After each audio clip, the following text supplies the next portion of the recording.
You're listening to Run, or You Win, Revive Us Now podcast with Steve Gray.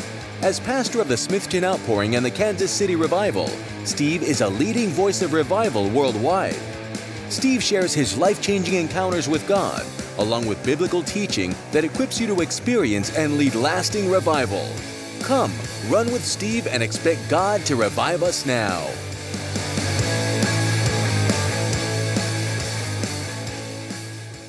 Hello, everyone, and welcome again to another Revive Us Now podcast. I am your host, Steve Gray, and we're going to talk about everything we can think of about revival, how it comes, how it doesn't come, who can stop it, who can start it, and why we need it right now, why we need it in our country and our world right now. So I started reading my Bible. You know, I'm always reading the Bible, looking for clues, to how to help us understand how they got the move of God in the Gospels, and how Jesus did it, and how they did it in Acts, and how Paul did it in Ephesus, and things like that. And how we can understand it better. And so I got to this passage that a lot of us know if we've been around church, Sunday school, church. And I picked from Luke 13. It's also in Matthew, but Luke 13, you understand this. You've heard about the narrow door or the narrow way. And then there's the broad way, and the narrow way. I always laughed, in the one particular town where I was, they had a church, a Presbyterian church, and it just happened to be on a street called Broadway. So they called it the Broadway Presbyterian Church. And I said, I don't think I would have called. Maybe they could have done better when the church said, don't go the Broadway. So anyway, just kind of funny. But in Luke here, they were asking about, is everybody going to be saved? Who's going to be saved? How many are going to be saved? So they're definitely concerned about that. And when the Jews asked Jesus about being saved, they didn't mean like we do, like who's going to die and go to heaven and live in heaven forever. To them, saved was to be rescued for the kingdom of God and rule and reign with the Messiah forever on the earth. That's what saved meant to the Jews then, and they were absolutely right in their theology. All right, so then that's where he comes up with this phrase, make every effort. That's a lot.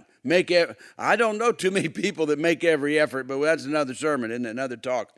Make every effort to enter through the narrow door. All right, so lots of sermons on that through lots of years and years. I've heard some, lots and lots of preaching about the narrow door. And I guess most of the time, the more traditional evangelical sermons or the narrow door is just Jesus. It's just like they preach it like the narrow door, you need to make sure you're saved, because the guy was asking about being saved. Okay. And so he said, just go through the narrow door, and the narrow door must be that you get saved. And but you'll notice when Jesus talks about it, he doesn't even say about himself. The guy says, are only a few people going to be saved? And he says, well, go through the narrow way. He doesn't say, well, you got to believe in me, although you do. Obviously, he is the narrow way, but does it stop there? Does it stop there? And that's where a lot of people, I think, mess up, is it doesn't work for them, because this is a lot more than just believing that Jesus existed or that he exists, right?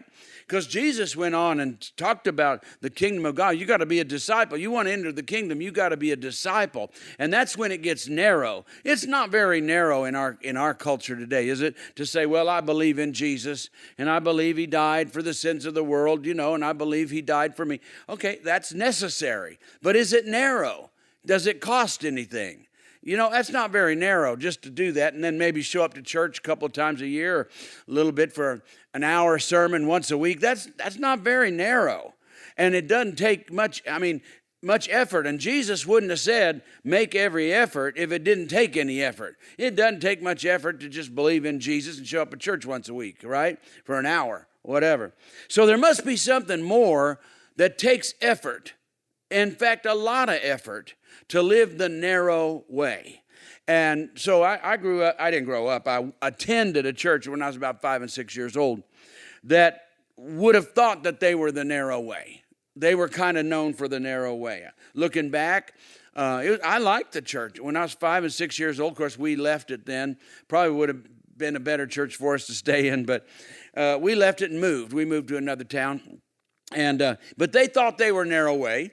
But it didn't bother me at 5 and 6 years old because I didn't play cards. I didn't drink coffee, didn't drink beer, didn't smoke, didn't dance, didn't do any of those things. But that's all the stuff. You couldn't do all that stuff. And but it didn't bother me because I didn't do any of those things. But that to them was the narrow way. I think no makeup, or little at least. And you know how it is. I remember as a kid, though, they'd teach you, like if you were watching TV, at least you could watch TV. If you watch TV and a beer commercial came on, you had to turn the channel. But then when it's over, I guess you figure it's over, you could come back. They were trying, though. You know what they were trying to do? They were trying to make an effort to live the narrow way. But we know better than that, don't we? I mean, just not playing cards and all that other stuff, or coffee or whatever it is. That's not really what Jesus is getting, because the narrow way is a heart thing. It's a heartfelt decision of what you love, who you're going to follow, and attitudes, and keeping yourself pure in the heart. You can't just wipe the outside of the cup. You got to work. The narrow way is people that make every effort to narrow themselves down on the inside. Because where we're wide, the wide way is not in our habits just outside what we eat or drink. The wide way is how much we give ourselves so much liberty in our own hearts, so much liberty in our own minds that nobody else knows. Nobody else knows how much liberty we give ourselves to judge other people, to do whatever, to think whatever we want, to in our own hearts, to carry around as much fear as we want, or as much anxiety as we want, or much anger as we want, or much bitterness. All that's it takes a wide way to carry all that stuff around. And Jesus said, you got to narrow yourself down, because you can't have bitterness, you can't have unforgiveness, and that's pretty narrow when you start saying you can't have any unforgiveness, you can't have any bitterness, you can't be judging and critical and angry, and you can't have any of that stuff. You got to have the fruit of the Spirit. You can't have rage and anger and all that stuff. Well, now we're getting narrow, but we're not getting narrow by not drinking coffee or any of that. Oh yeah, you couldn't go to the movies back then, except we got to go to see the 10 Commandments. You could go see that one back then when I was a kid.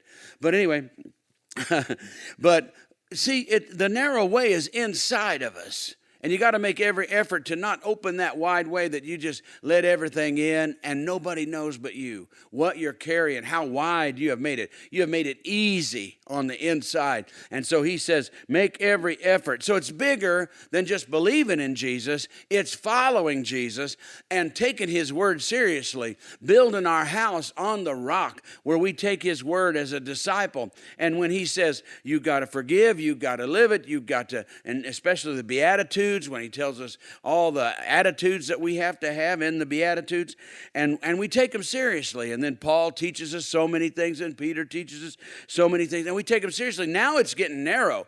When you have to love, when you have to be kind, when you can't be bitter, you can't be angry, you can't strike back, all the things, even though you might not do it, you think you'd like to do it.